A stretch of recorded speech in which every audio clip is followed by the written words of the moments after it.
replace the road signs and make them drive down streets where the sidewalks can't support them, and they'll end up in the sewer. And Like they're driving through the country like Clark Griswold with a huge map out. You can disable a tank with a water balloon filled with paint. Yeah. It's just like, I mean, look, like obviously, like there's a natural inclination to feel some sort of solidarity or admiration for like the people who are having their country invaded and they're resisting it by any means they can. But it's just there's something ghoulish about people in America who are like rooting for a situation in which, like what, like they want Kiev to be like what Baghdad was for 10 years. Like it's well, I mean, they may get their wish regardless of how the push goes, because I mean, there has been a massive inflow of weapons into the country. Weapons have been given out pretty freely. One thing that you will not see a lot of on CNN is that there are, very unfortunately, like firefights between irregulars and military and police in Ukraine. It is a really shitty, chaotic situation. And obviously, the onus falls on Russia for invading. But there are going to be massive consequences for this. Even if this ends, God willing, tomorrow, there will be massive consequences in Ukraine, in DPR, for a long fucking time as a result of this. Well, I think that the tide is going to turn Ukraine's way soon, if it hasn't already, because apparently there's talk of some sort of international volunteer brigade, people in the West just going. They've said that they're going to waive visa requirements for people who want to fight. And I really do think the Joe Biden International Brigade. Yes, this is the branded international. This is the chance for everybody who spent the Trump years gnashing their teeth and foaming at the mouth about Russia and what they did to our country. If you really believe that, you can literally get payback. Do you think that like sci-fi writers named like at Whiskey Fuckery are gonna sign up? I mean, if they're serious about their posts, they should do it. Yeah. We need to see Chuck Wendig on the front lines. I think Chuck Wendig could be like an enemy at the gates type figure. Yeah, but it'll be just like when during World War II, when Franco did not want to join the Axis, and he had all these really fervent phalangist youth who really wanted to fight the Soviets. He just formed a division of them and sent them to the Eastern Front to freeze to death outside of Leningrad. Division Azul. Division Azul, and we could do that with like the most. That's the color they wore at the end. The most annoying Brandon posters available. Put them out there. Yeah, those stupid kids. Yeah, they certainly were the Blue Division when all was said and done. I guess like another thing we were talking about is like okay, because Trump was at CPAC, right? Yes. Trump is at like CPAC's going on right now, and like it's sort of like it's a hard line for them to toe here because Trump is like he's like Mr. Putin's a very crafty guy. I understand him. Say I understand him more than anyone else, and then he did say, and I mean he's right for the wrong reasons, but when he said that like there was no Russian invasion when I was president. I mean, it's like you can't argue with that. I mean, like, you are cheating when you only do one term, but Brandon has only done one term. It's true. Yeah. The first term, Brandon had it. Obama had to wait for the second term for them to invade Crimea, and it was second term at the very end of second term of Bush when they invaded Georgia. Yeah, back before everyone was on the internet. And McCain could go, hey, everyone's a Georgian. And everyone was like, no, we're not. That is very funny because that was like the first real flex of military muscle by Putin in the face of America's hegemony. And no one really gave a shit because we didn't have, for one reason, we did not have social media yet the way that we do now. Mm-hmm. It was just like, Georgia? What? Where? What? There's a country called Georgia? What? And then we all forgot about it. But that's not going to happen now. It's now half of this country has decided that hashtag we're all Ukrainians now, even though they literally couldn't find it on a map. No one was into this country before that. That's what I hate. Reminds me of when the Sixers were doing their thing. Or not the Eagles. I don't give a shit about sport. But like everyone, people who live on the opposite side of the country are like, I'm epic in Philadelphia. Go Eagles. And it's like you've never even been to Atlantic City. You ain't never had a freaking you ain't never had one of those you never ate horse manure off the ground. Horse manure? Yeah, you've never gone into a dumpster jacuzzi like they do in Philadelphia summers. Never eat. But no, I was gonna say like just in terms of like Trump, and it's just like he's sort of playing footsie with it. I mean, I still think he's gonna run again in 2024. And he said he's like we're gonna do it a third time. I went twice. Gonna win the third time. Gonna do it a third time. But Matt, like I think you said the other day is as these sort of like crises, capitalism and just like the global order begins to crack and just sort of fall apart. What you said is like every kind of like developed country will eventually have their own Trump style leader. Yeah, where all of the institutional structures that support someone's ambition and that inform their understanding of like best interest and self interest are going to fall away, and it's just a giant ball of ego, total personal rule, exercising control.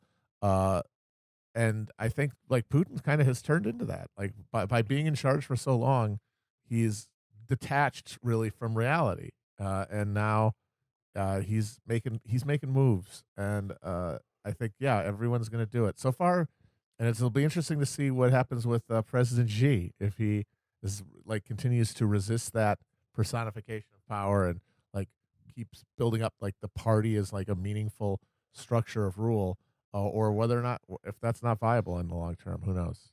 I think, the future is. I'm trying to predict the immediate future. I can see sort of a future for Zelensky, where hopefully this ends very soon. But after it ends, inside Ukraine, it's a very different situation than Americans comfortably watching, where it's like, oh yeah, you were down to 20% approval ratings for a reason before this. And when people stop paying attention, he loses the next election. I think things generally get worse. Russia and maybe some other countries start moving. I mean, Russia is moving off the dollar by force, but maybe people really start looking at how easy it is to get completely obliterated by sanctions in that way. What do you guys But make? nothing good from the massive and unaccountable flow of weapons from the West into Ukraine. If Zelensky is removed from power, he could come to America and do U.S. Dancing with the Stars. Oh, And yeah. I think he'd be the only person that would have been on two different versions of it. I mean, like I was gonna say, like, what do you guys make of like Zelensky? Because like he is now like the most celebrated figure in the world right now. Like everybody's rooting for him. Everyone is lauding his bravery for staying in the country. Like even after I think America gave him the opportunity to flee. Yeah. So one Ukrainian gets celebrated for never leaving his house, but another gets pilloried for it.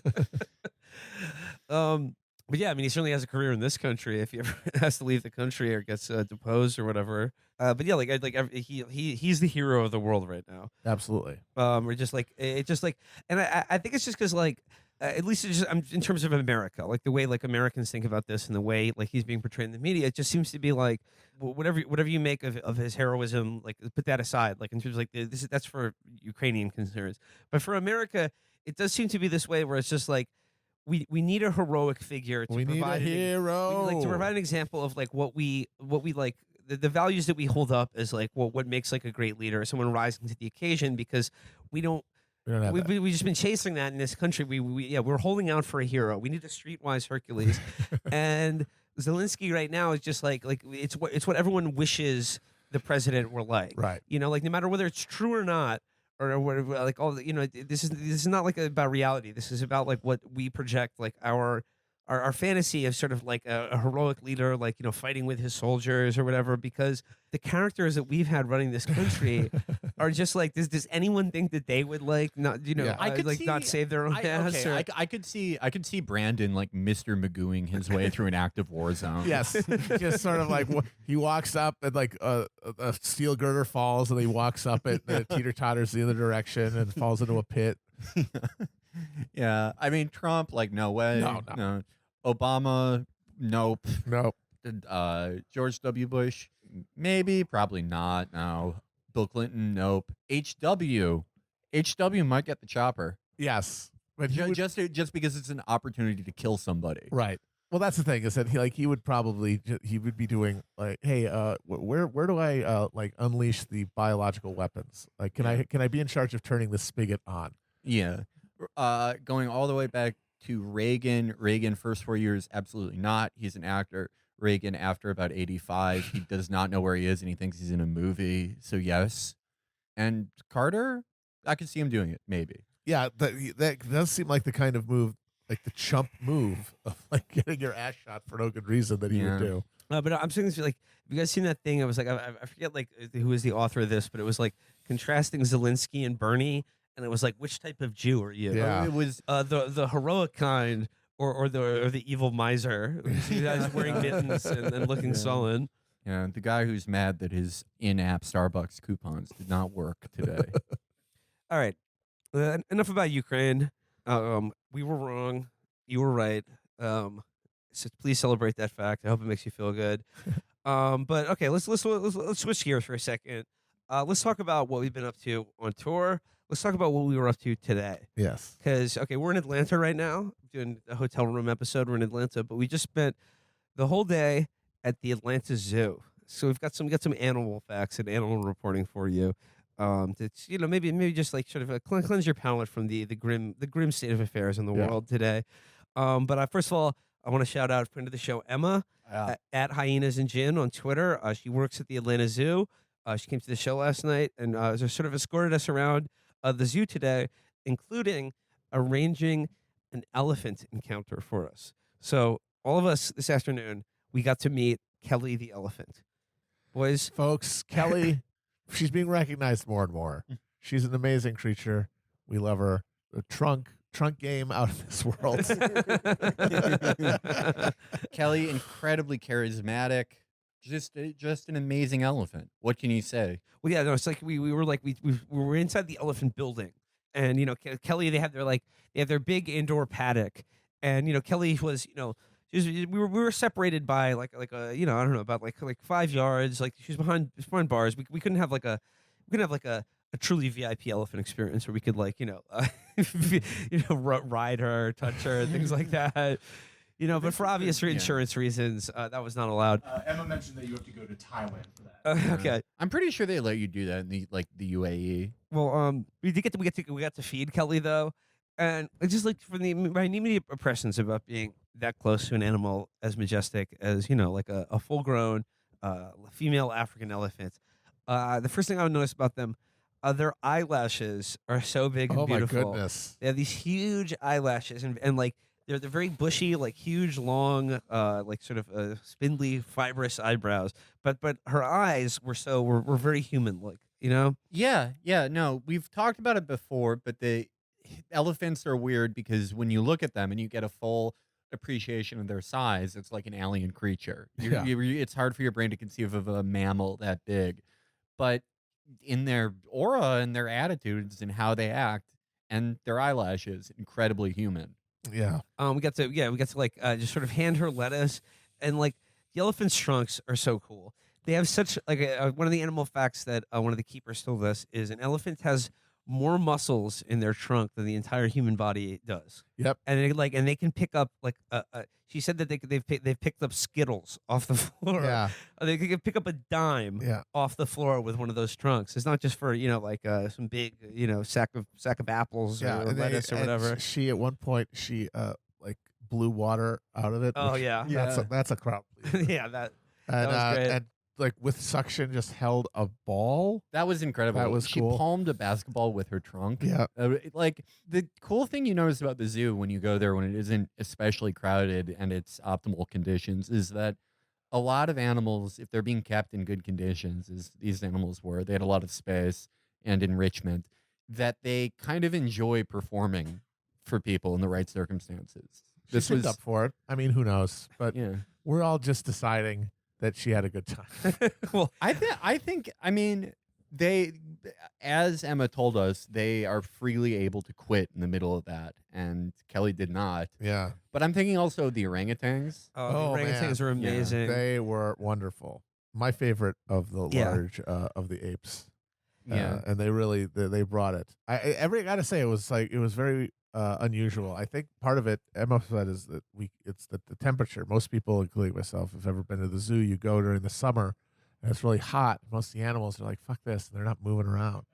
But it's like It was a crisp it's like 60 degrees 55. today. Yeah. So that means that they're out, they're spunky. We saw like basically every animal we saw was like moving around And doing it was like stuff. right in front of us. Yeah, like, and these orangutans were like using the ropes, walking right up to us, just giving us a deeply humane appraisal.